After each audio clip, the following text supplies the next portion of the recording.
오늘 이 말씀을 듣는 하나님 나라의 백성들 가운데 하나님 부어주시는 은혜와 평강이 충만케 임하시기를 축복합니다.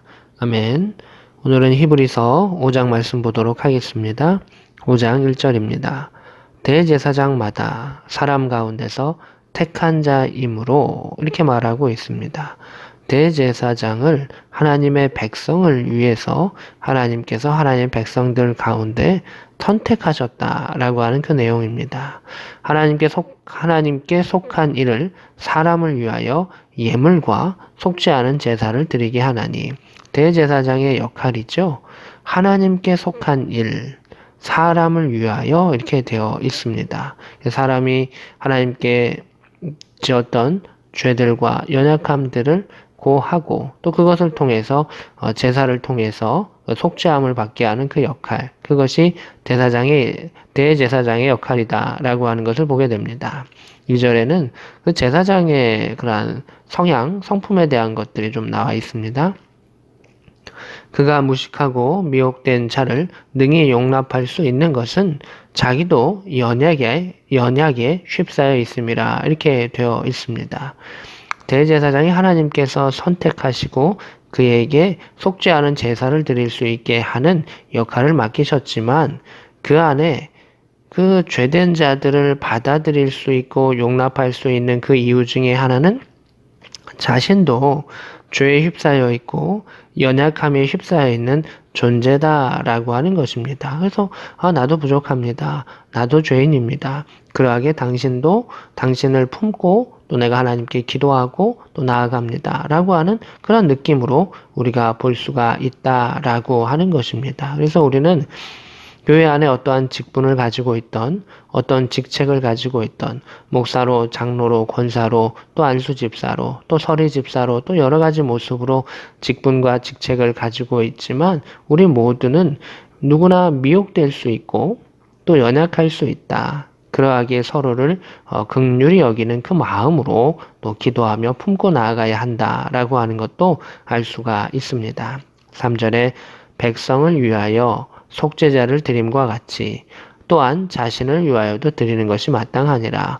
대제사장은 백성을 위하여 속죄자를 드리는 그 임무를 맡지만 또한 자신도 연약함 속에서 죄를 짓고 넘어지기 때문에 자신을 위하여도 하나님께 속죄의 예물을 드려야 한다라고 하는 것이 나타나 있습니다. 결론적으로 무엇이 되겠습니까?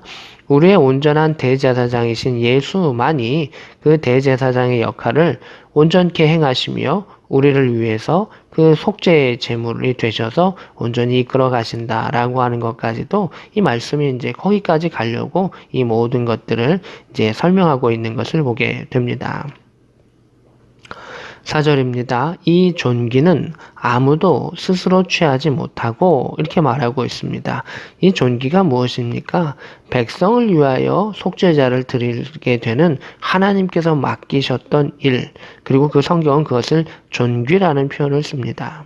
연약한 자들을 하나님께 인도하고 또 그들의 죄를 놓고 제사 드릴 수 있는 그 역할, 그 영광스러운 그 일들은 스스로 취하지 못한다. 내가 그거 하겠습니다. 내가 제사장 일 하겠습니다. 손든다고 이루어지는 일이 아니다. 오직 아론과 같이 하나님의 부르심을 받은 자라야 할 것이니라 이렇게 되어 있습니다. 이것도 이제 이 말씀이 확장이 되면 어떻게 되냐 하면 구원이라고 하는 것은 하나님의 부르심을 받은 자라야 구원받은 백성이 되고 하나님 나라의 백성이 되는 것이지 내가 스스로 구원을 취할 수 없다라고 하는 것까지도 또 신약 가운데 이 말씀이 확장되어서 볼 수 있는 것을 보게 됩니다. 5절입니다. 또한 이와 같이 그리스도께서 대제사장 되심도 스스로 영광을 취하심이 아니다. 심지어 예수 그리스도께서도 대제사장의 역할을 감당하시고 그러한 속죄의 예물이 되셨던 모든 일들은 스스로 취하심이 아니다. 스스로 영광을 취하심이 아니다라고 하는 것입니다. 결국은 무엇입니까? 하나님께서 그 일들을 맡기셨고 예수님께서 그 일들을 순종을 통해서 감당하셨다라고 하는 그것을 강조하기 위해서 이러한 내용들이 나타나고 있습니다. 7절입니다.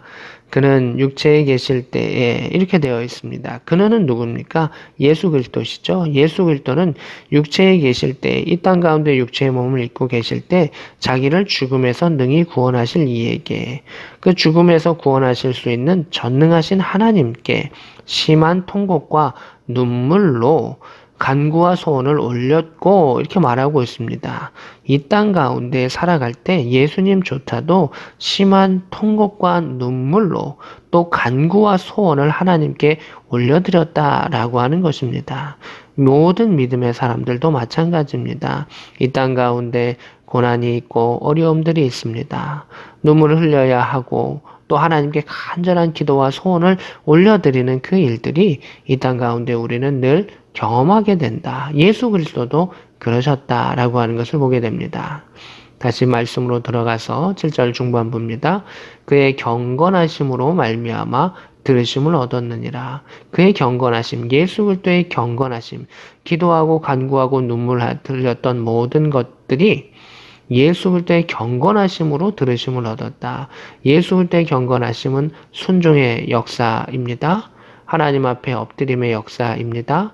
구별됨의 그 역사입니다. 말씀을 통한 말씀대로 살아감의 그 구별됨의 역사를 통해서 하나님께서 그 기도를 들으셨다라고 하는 것입니다. 그냥 눈물 흘리고 그냥 간구하고 소원을 말한다고 해서 그것이 다 들어지는 것이 아니라 하나님 앞에 경건한 자로, 그 말씀을 품는 자로, 기도하는 자로, 순종하는 자로, 행하는 자로 나왔을 때 하나님께서 그의 기도를 들으신다. 예수님도 그렇게 행하셨다라고 하는 것을 보게 됩니다. 8절입니다. 이 말씀이 이제 또 중심 문장이기도 하죠. 그가 아들이시면서도, 하나님의 아들이시면서도 예수님께서 받으신 고난으로 순종함을 배웠다. 이렇게 말합니다.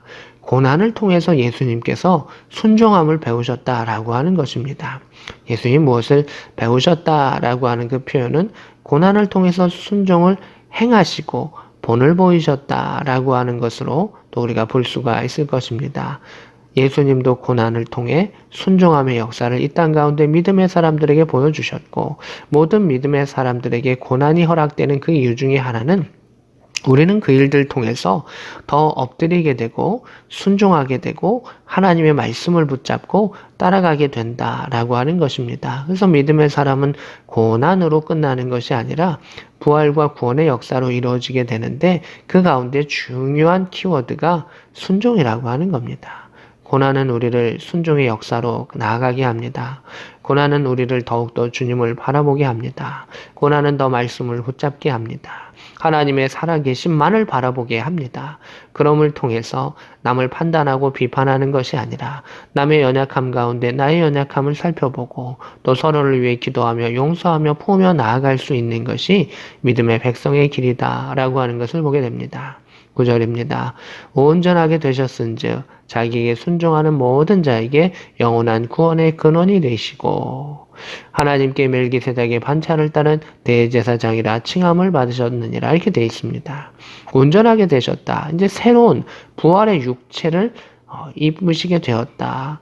순종함의 역사를 통해서 그 고난 가운데 순종의 역사, 십자가를 지시며 순종의 그 역사를 통해서 새 육체를 입게 되시고 부활하신 온전함을 예수께서는 우리에게 보여주셨다. 그러면서 자기에게 순종하는 모든 자에게 이제 예수님의 순종의 본을 보이셨고 예수님의 말씀을 듣고 그 말씀대로 행하고 순종하는 그 모든 자에게 구원의 역사를 물려주시고 이어주시고 이루어주신다라고 하는 것입니다.